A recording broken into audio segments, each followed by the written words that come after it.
Êxodo capítulo 19. Agora, pois, se diligentemente ouvirdes a minha voz e guardares a minha aliança, então sereis a minha propriedade peculiar dentre todos os povos, porque toda a terra é minha. Versículo 5. Avançando na jornada, Israel acampou em frente do monte Sinai. Ao saberem que o Senhor lhes falaria, ficaram cheios de expectativa. A ordem foi para que Moisés purificasse o povo. Todos deveriam lavar as suas vestes para ir à presença do Senhor.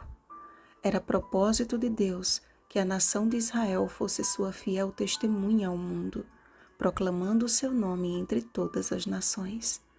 A resposta do povo pareceu convincente para Moisés, que ao levá-la a Deus, recebeu ordens expressas para que o povo fosse purificado e que ninguém ultrapassasse e nem tocasse nos limites do monte. E após uma cerimônia de purificação, Deus se revelou através de trovões e relâmpagos e uma espessa nuvem sobre o monte e muito forte clangor de trombeta. Mesmo após terem visto os prodígios de Deus no Egito e de terem passado pelo Mar Vermelho a seco, nada poderia se comparar à experiência que tiveram ao pé do Sinai. Até então, os filhos de Israel só tinham visto os milagres de Deus. Precisavam ter uma experiência pessoal com o Deus dos milagres. Acostumados com os deuses de ouro do Egito, muitos cogitaram a ideia de ver o Senhor e esculpir-lhe as formas em imagem. Mas todos, a não ser por Moisés e Arão, foram proibidos de subir ao monte Sinai, algo que o Senhor teve o cuidado de reforçar, a fim de que não fossem feridos. As manifestações da presença de Deus fizeram o povo estremecer, pois todo o monte Sinai fumegava, todo o monte tremia grandemente, e o clangor da trombeta ia aumentando cada vez mais. Israel teve um prenúncio da segunda vinda de Cristo.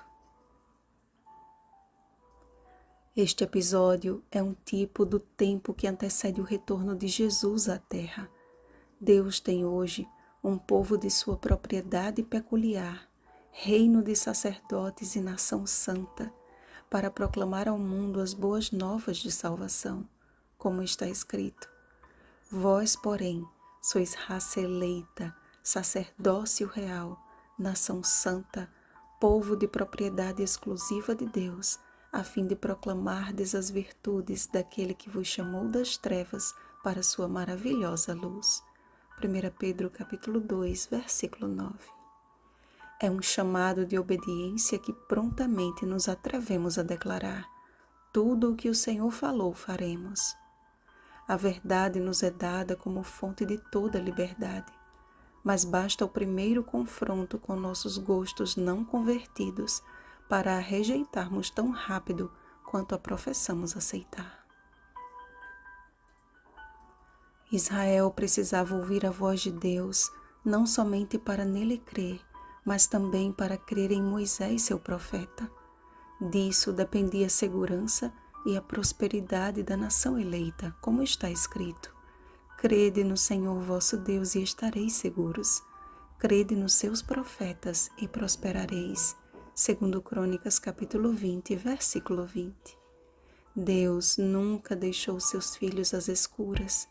Em tempos oportunos, Ele levantou homens e mulheres a fim de revelarem ao mundo a verdade presente para cada época. O profeta Amós declarou: certamente, o Senhor Deus não fará coisa alguma sem primeiro revelar o seu segredo aos seus servos, os profetas. Amós capítulo 3, versículo 7. A verdade presente para os dias de Noé foi: haverá um dilúvio. No tempo determinado, entrem na arca.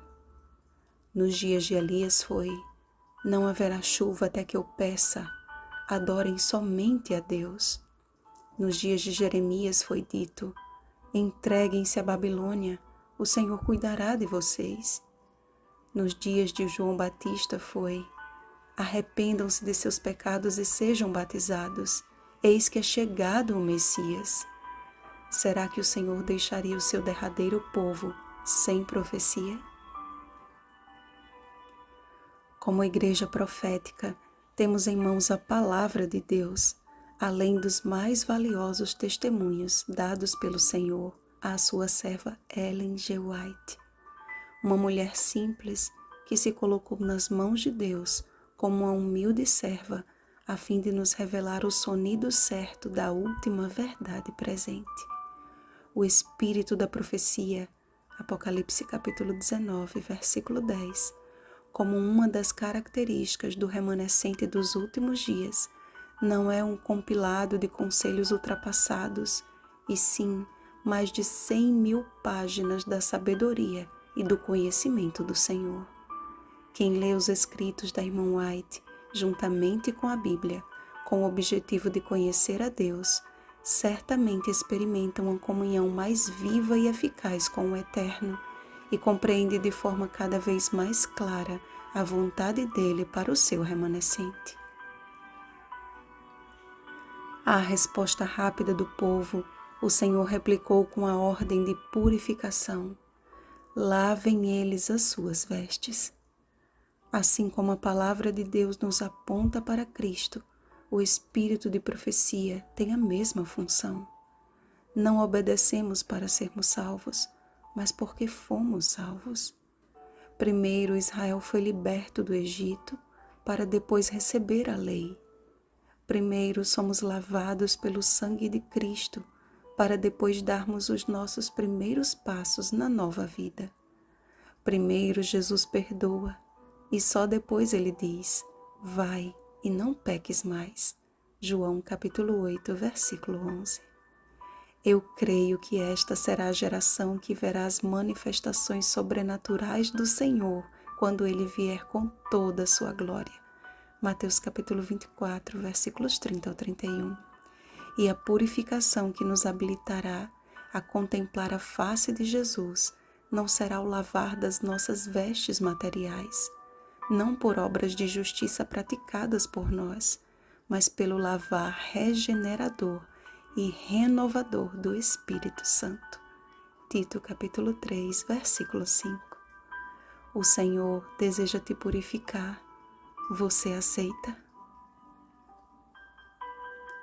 Bem-aventurados aqueles que lavam as suas vestiduras no sangue do Cordeiro, para que lhes assista o direito à árvore da vida e entrem na cidade pelas portas.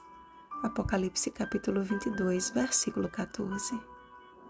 Vigiemos e oremos.